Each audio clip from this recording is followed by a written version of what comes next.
something typical. Jogging on the wrong side of the road.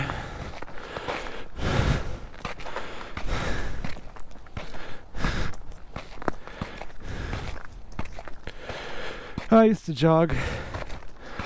I jogged for 5 kilometers a day, and I never missed a day. I would jog for months at a time. Sometimes I would jog 10 kilometers a day, but that was too much for me. If I did 10 kilometers, I would actually be in quite a lot of pain, and it was kind of like a test to myself, like, can I really do it? Let's see if I can really do it.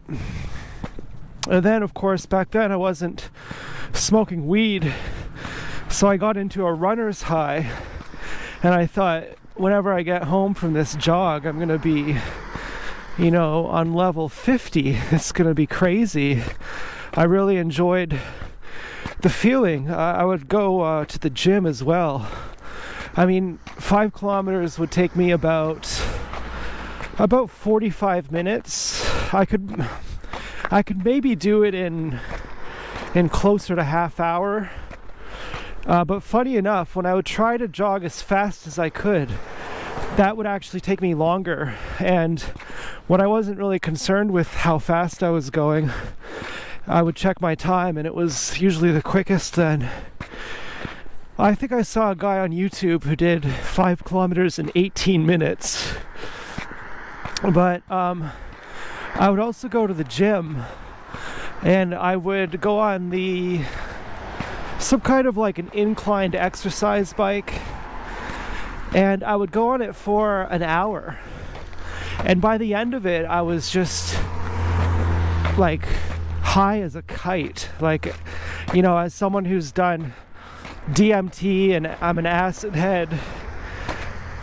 Well, I'm not really an acid head. I take my time doing acid. Like if I do acid today, I'm not going to do it tomorrow. I'd wait at least a week. Whereas an acid head would be taking like 20 tabs to compensate for the tolerance. And so,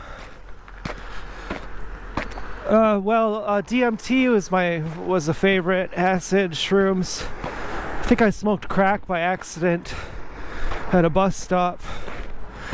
A woman beside me was smoking crack, I think. I've never smoked crack. I don't even know. But she's smoking something. It looked like she exhaled it right into my lungs. Not like... I forget what that's called. There's a word for it when you blow smoke in someone's mouth. I had no idea what she was doing. I was just minding my own business. I was sitting with good posture. When she comes by, she looks well dressed. She has thick thighs. She has a ball cap on. And she's looking over her shoulder, and we're at a bus stop, so we're shielded from the wind. And she starts smoking something. And I'm thinking, wow, that smells amazing. That's just incredible. And at this point, I've already done, in my lifetime, not at that point, but at that, I wasn't high on anything at that point, but I had done MDMA and acid at the same time. And this one called 4-ACO-DMT, which is like synthetic shrooms. It's like the businessman's psychedelic, because it only lasts a few hours. And I tried GHB too, which is like a drug that incapacitates you. It's like a date rape drug. And the funny thing about that one is the people I got it from, I believe, were gangstalkers. And I thought, why would gangstalkers have GHB? Isn't that a bit odd? And then one of them, she sent me a picture of her sleeping naked boyfriend. And I thought, isn't this weird? I'm not even going to ask what the story is here. And that girl, she moved from Toronto, which is an hour away, to Kitchener. I moved from Toronto to Kitchener, and then she moved from Toronto to Kitchener. and she works at a suicide hotline. And I wondered, I bet she works at a suicide hotline because she enjoys talking to people who are in pain. But anyways, I'm walking downtown Kitchener one time near the suicide hotline where she works, and I am walking down the street and she comes around a corner, and I'm like 100 feet away from the corner. But as she's walking through the intersection, she has her head turned the whole time, like she's expecting me. And I thought, yeah, I could just about bet that you're a gang stalker. And her boyfriend, who might be a gang stalker too, I don't know, he has a fat wife who asked him to marry her. I don't know if that's proof that he's a gang stalker, but well, anyways, he told me that he was like her experiment. Not his fat wife, but his ex-girlfriend, who I think is a gang stalker. But so anyways, I was, I'll bet this car doesn't pull into any driveway. Oh, how wrong could I be? This guy's a horrible shaped skull. His head just goes completely flat at the back. Now, he could be pulling in here because he's a gang stalker too.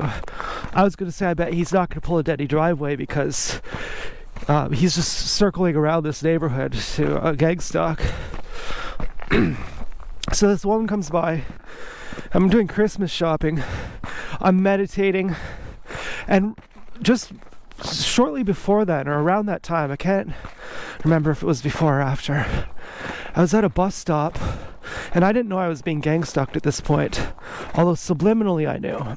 I'd already been to the psychiatrist at this point. 3 psychiatrists. I had already told them, I think someone's out to get me. I think people are trying to get me.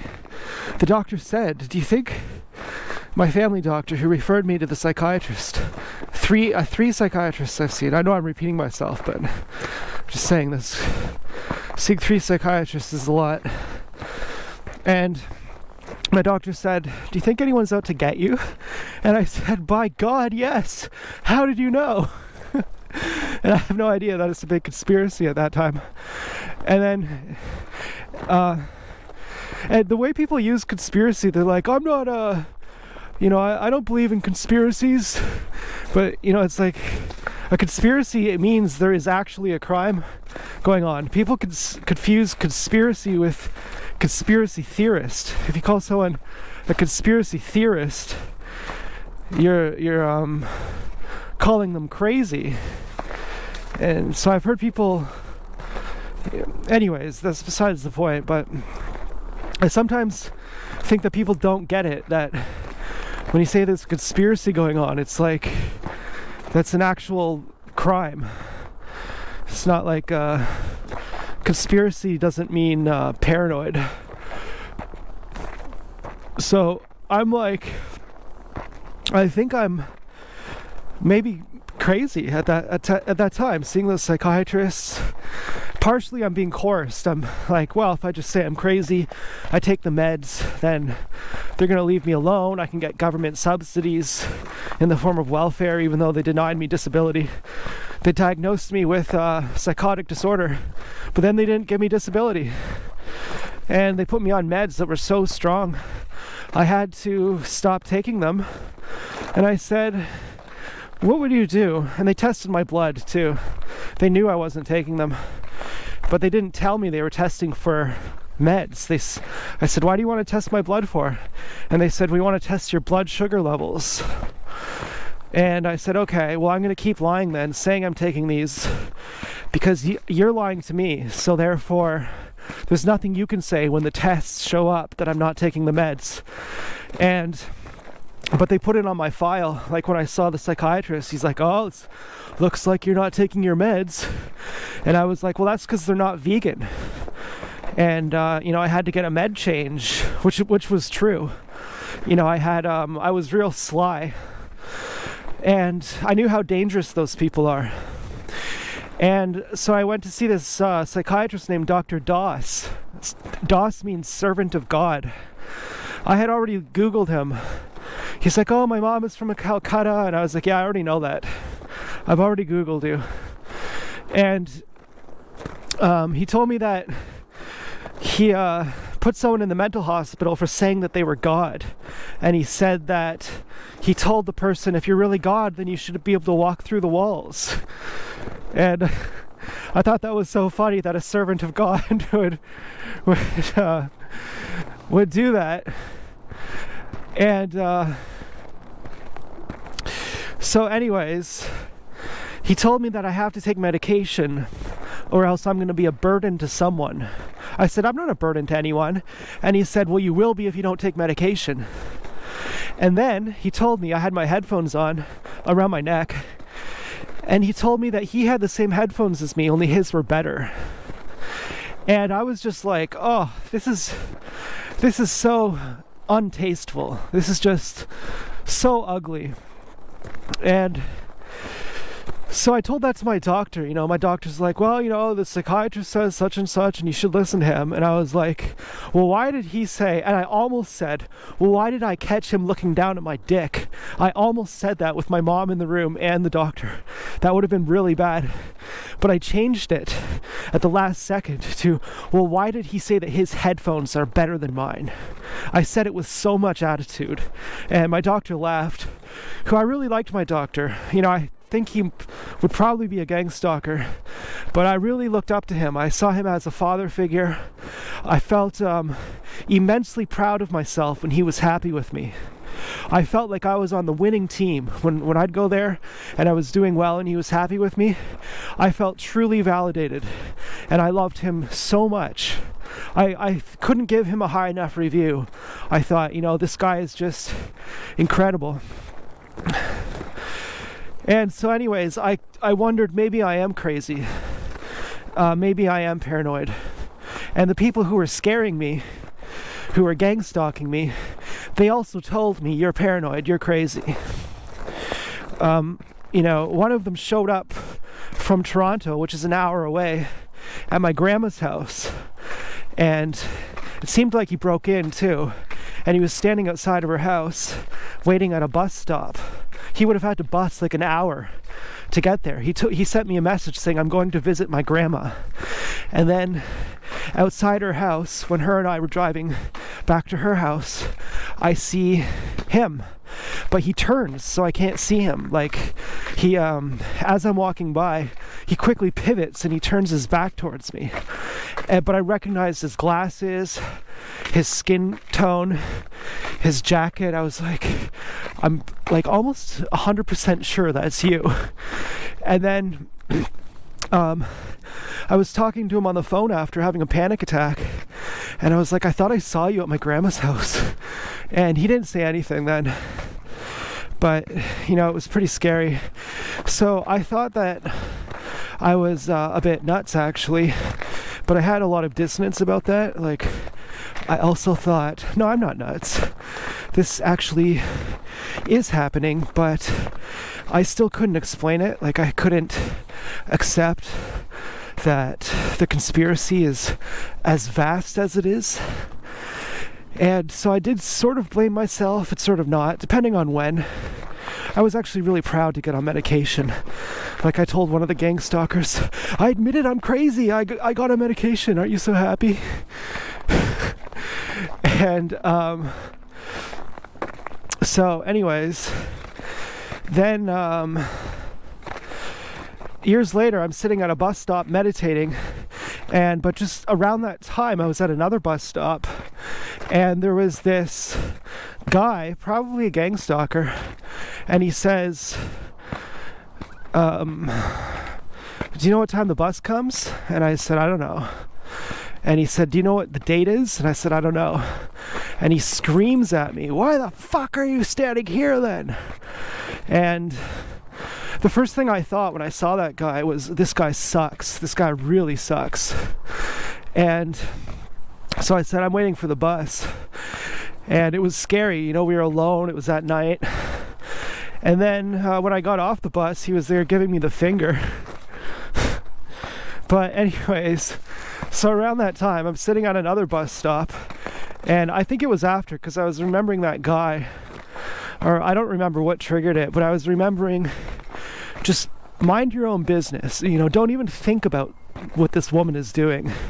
This woman with thick thighs smoking something beside you, don't even worry about what she's doing, because people can basically read your thoughts. You know, maybe not literally, but if you even think something about someone, they can kind of sense it. So don't even think about this woman. Just keep your posture good, keep meditating, mind your own business. And I have a feeling that that was like, on the spiritual level, that was the test, that God was showing her that I'm ready to have some crack smoke.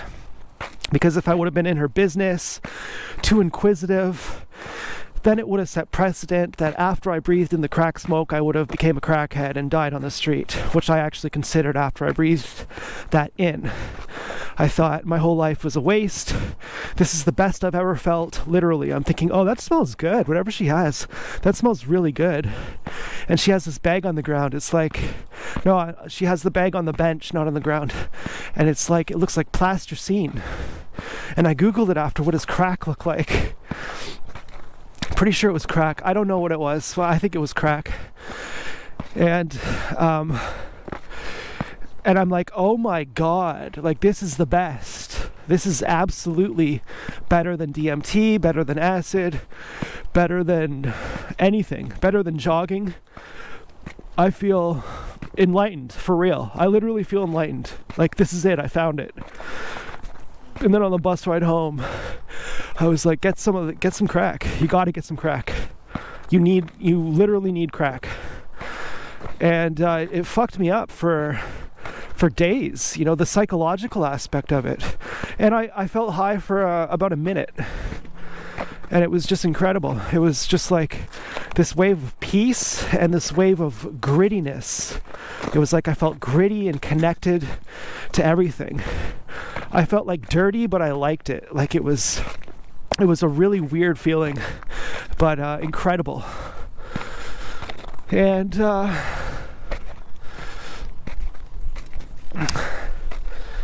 well, that about concludes story time for the day. And then it was a few years ago that I realized I'm being gangstalked. When I realized what gangstalking is, I found the closure. I saw a t-shirt that says "Make gangstalking illegal," and I could link it up from there by Googling it. And then I found the community, and now I'm one of the lucky ones who knows what it is. You know, most of us don't know what it is, and that's really sad, you know. And they okay, well, welcome to hell, and tonight we are going to Walmart. Or should we... Oh shit, look at that, there's snow on the windshield. I'm gonna have to do something about that. I didn't bring my gloves. Thought I brought them. Or actually, no, I didn't think I brought them. I thought of bringing them. Let's make sure the car is unlocked. And it smells like smoke in our house, which pretty much sucks. I'm kind of apprehensive about talking about it because the gangstalking tenant, who her only job is to gangstalk, so she's always at home doing gangstalking. When I talk about how much it bothers me, clearly they're just going to do it more. She's smoking, like chain smoking inside all the time. And it makes me sick. It's hard to breathe. And, you know, this is one of those times where it's like really bothersome. I mean, if you think about like the feeling of breathing in smoke as someone who doesn't like smoke, it's not just like, well, I can smell it. It's like it actually feels sickening. Like I actually feel sick, and it's all day, every day. And it's just fucking, really bothersome. I'm beside myself. To the right of me, there was just a car riding me with high beams.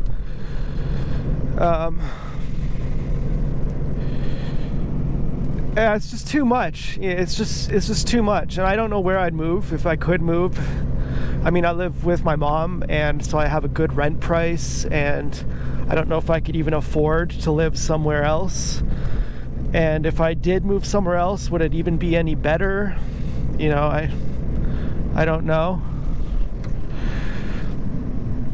And it's one of the few things that has made me consider moving. Now, also, there's carbon filters, which are expensive, like $1,000. You can get an air purifier or something, which is expensive. I wanted to do a water fast today. I don't know exactly what happened. I guess I was weak.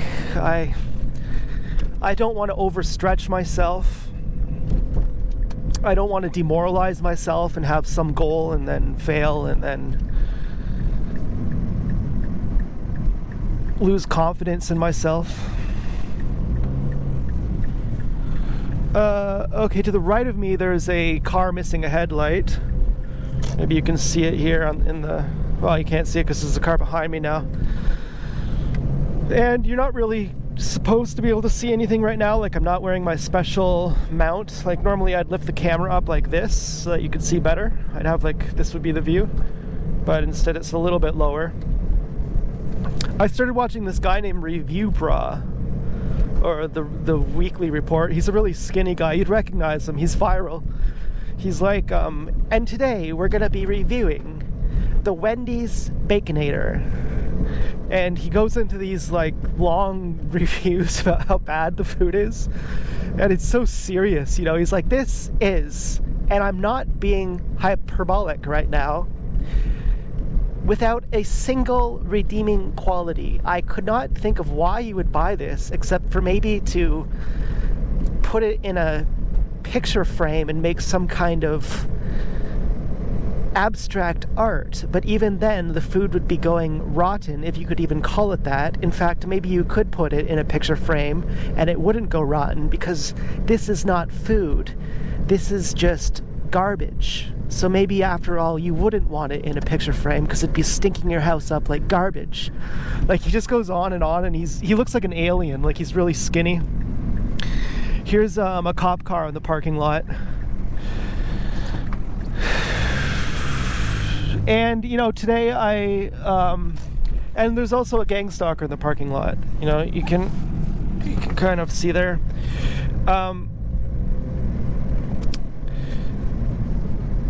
I watched this news article I saw. There was a shooting in Sweden, and I went on Reddit, and all the highest rated comments were like, oh, this guy probably had mental illness untreated. And I was thinking about how the people who clean up are the gang stalkers. The people who regulate other people as a career are the ones who encourage, coerce, drug, terrorize people. Here's a gang stalker, missing fog light, to do heinous crimes that legitimize their business. If you tell people that, they'll be like, oh no, what? That's crazy. But, and as for the correlation between medication and mass shooters, because I was thinking, I'll bet that just about all mass shooters are gang stalked. And I'll bet that they're all put on medication. First they're gang stalked, then they're falsely diagnosed, then they're put on heavy meds, and then those meds make them insane, and then they do some kind of mass shooting. And so I googled it. Are mass shooters on meds? Is there a link between psychiatric meds and mass shootings? And I saw the first few results that said no, that the majority of mass shooters are mentally ill and they're untreated. And then I saw another paper written by this guy named Dr. Peter Braggins, who I used to research him back when I was researching meds in general, when I was falsely diagnosed and coerced onto meds. And he was one of the only psychiatrists who was saying meds are really bad, especially psychiatric meds like antipsychotics, and you don't want to be taking these. And he said that the effects of them last a very long time, stupid bitch. And he was also the one who wrote this paper saying the more psychiatric treatment, the more mass shooters. And I thought, if there was a correlation between mass shooters and psychiatric drugs, would that even be publicized? I bet not. And certainly, okay, this is what I want. There's not going to be any publication between a correlation of mass shooters and gang stalking. And so I need some tomatoes. I'm trying not to spend too much money. And it made me sick, seeing these people.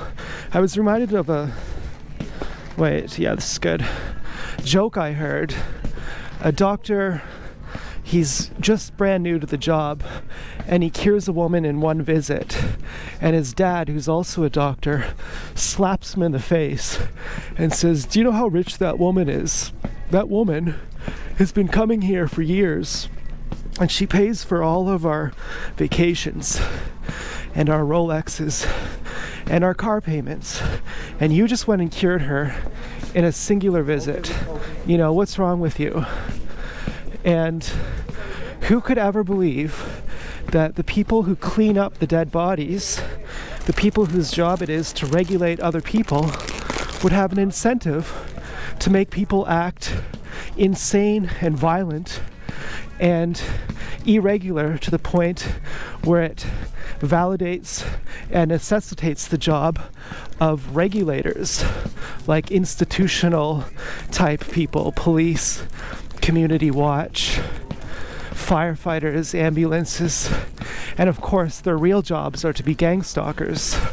When you work at the Walmart, your real job is actually a gang stalker.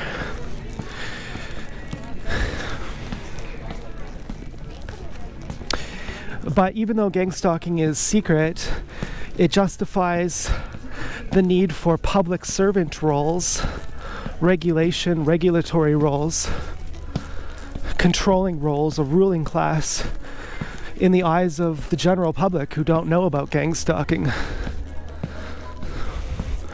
And then it goes to ban the guns, and then the supremacist elite ruling dictator, narcissistic, mass murdering, genocidal megalomaniacs can say, well, there's nothing you can do now because we took all your guns. So it's all for their purpose. And to try to argue that with a normie, to say, well, have you considered that this person who is just found dead on the scene of the crime after doing a mass shooting, have you considered that they were being gang stalked? And you don't even need to say the word gang stalked. You can just say COINTELPRO, domestic surveillance, Stasi 2.0, MK Ultra, Zerzetzung. And those have a documented history. And they'll say, well, no, that's crazy. The real reason was this tragic victim who did this heinous crime was suffering with mental illness, and they just weren't treated in time. They just needed some psychiatric beds, and that would have helped everything. This is the bear, Daddy.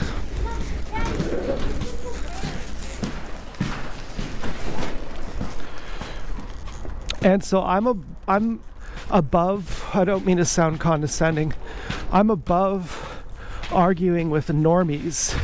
I've seen the point genuinely that there is no arguing with people, there's no convincing them.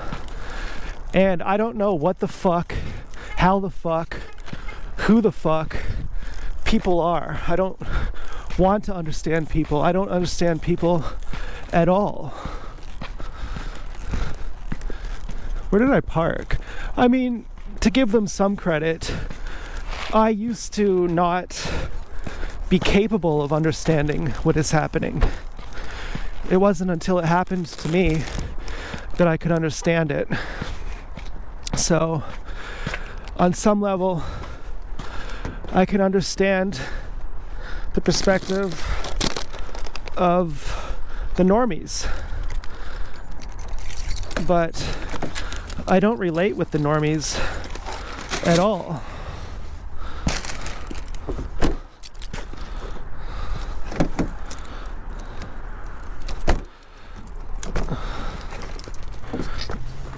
Okay, I got really good groceries today.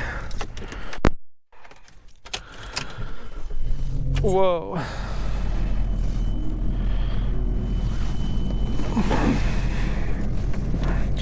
I got macaroni, which is like pretty premium, pretty great.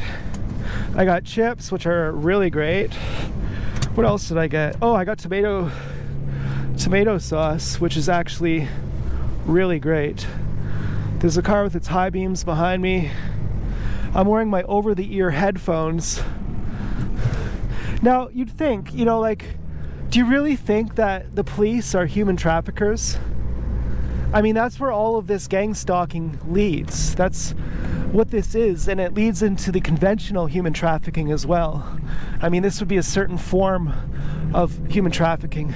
But could you really think, like, so there's this cop here. There's a cop here in this parking lot. You can see this, and then there's this white truck gang stalker. Now, is that cop here to tell me that he's watching the gang stalker? Like, hey dude, I got your back. Hey, I got your back. Plenty of times I've seen that. A fire truck will drive by and there'll be a cop car right behind the fire truck. Or there'll be, when there's gang stalkers, there's cops. Or are the cops saying, you know, yeah, we're in on it, ha ha ha, fuck you.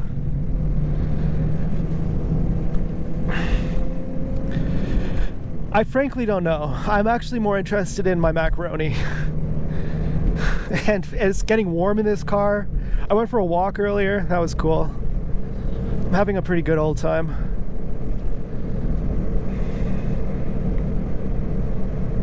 I'm getting a bit antsy. I realized I don't even really want to talk about it because I don't want to jinx it. So I realized, you know, I'm so afraid. I'm really on the verge here. Oh, I just don't know what to do. I haven't jacked off in like 8 days, and that's the longest I've not done that in like 2 years. And I feel like a woman. A woman is like someone who never jacks off in her entire life. So you can imagine why women are crazy. And so I have like all this energy built up. You know, for example, one of the reasons why I'm going to the store right now, it's not really the main reason, I'd be going regardless, but one of the reasons I appreciate is because I have all this energy and I'm just like, fuck, you know, like fuck. And I'm trying, and I am succeeding. I'm trying and I am succeeding at what they would call transmuting my energy, which just means living with myself. Living with myself without the anesthetic that I'm used to. And like even this light turning yellow, I prefer. Like I like having more out time to, you know, talk to the camera, to share. And so the next step in my evolution of growth is doing a water fast. And that's kind of difficult to be water fasting. And today I was gonna do water fasting. You know, I'm like, well, you know, I took it one addiction at a time. It is getting easier to not jack off. I am feeling much better. I am making progress in my meditation. I feel like my energy is outside of myself. This is very inside thinking kind of talk. So forgive me for this being like something that has no context to anyone except for me. I feel like I'm outside of my body, if that makes sense. And that's a really good place in my meditation. And when I found that today, I was like, oh, that's really, really good. I'm very, very happy I made it here. And I definitely could not have made it if I was jacking. Your meditation and your action have to go together, 50% each. And so my action is self-care. And so today I was like, yeah, this is a success. This is a win for sure. And then I was like, well, you had the win, so jack off, right? That's what to do. And that's why I'm hesitant about talking about it, because there's a guy with his like super brights on behind me. If I talk about it, then I'm like, yeah, I got the win, so I might as well just jack off. And then I'm gonna, tomorrow I'm gonna be so upset, right after I'm gonna be like, oh my God, what did I do? I just, for nothing, for 2 minutes of pleasure, I just wasted like 8 days of progress. And so today I wanted to do a water fast to kind of, build up on it, like make, if you can water fast a lot better if you're not jacking off, because then you're not losing nutrients and stuff. Like you have to covet your electrolytes when you're on a water fast. You can't be sweating, you can't be doing things that make you lose your electrolytes. Now, I have Googled how much electrolytes. There are 3 electrolytes that are very particular that you need when you water fast. They have to be in balance. And I Googled how much of those electrolytes are in 100 milliliters of semen. And it's actually not a lot. In my last water fast, where I water fasted for a week, I was jacking off all the time. And basically nothing was coming out. So I thought, I think I'm fine. But I think that even edging drains you on some level. Like I do feel like it would be much better to not jack off. And there is a water fasting expert, the world water fasting expert. He's fasted like 14,000 people for an average of 21 days. His longest client was 4 months.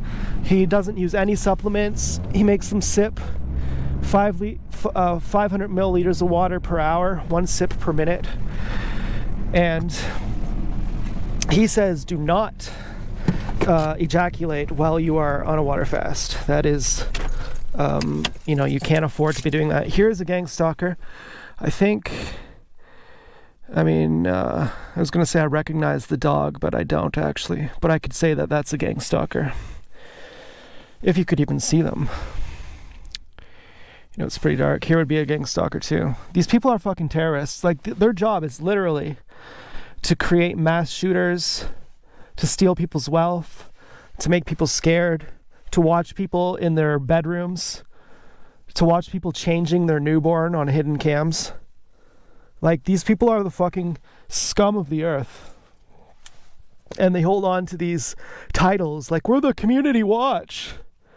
Like, fuck you. Like, if you're so good, then why don't you talk about what you do out loud? Hey, nothing says you're good like you get killed if you talk about what you're doing out loud. Nothing says you're good like if you were to talk about what you're doing, that someone would kill you. Someone from your own conspiracy would kill you. I'm not talking about the outraged public, but that too. Oh yeah, we just have to hide our not war crimes in the name of national security.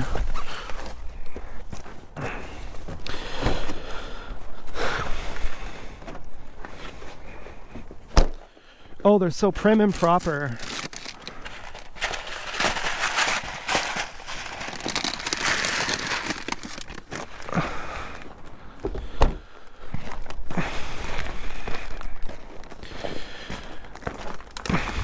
Yeah, this tomato sauce I got is called Mutty.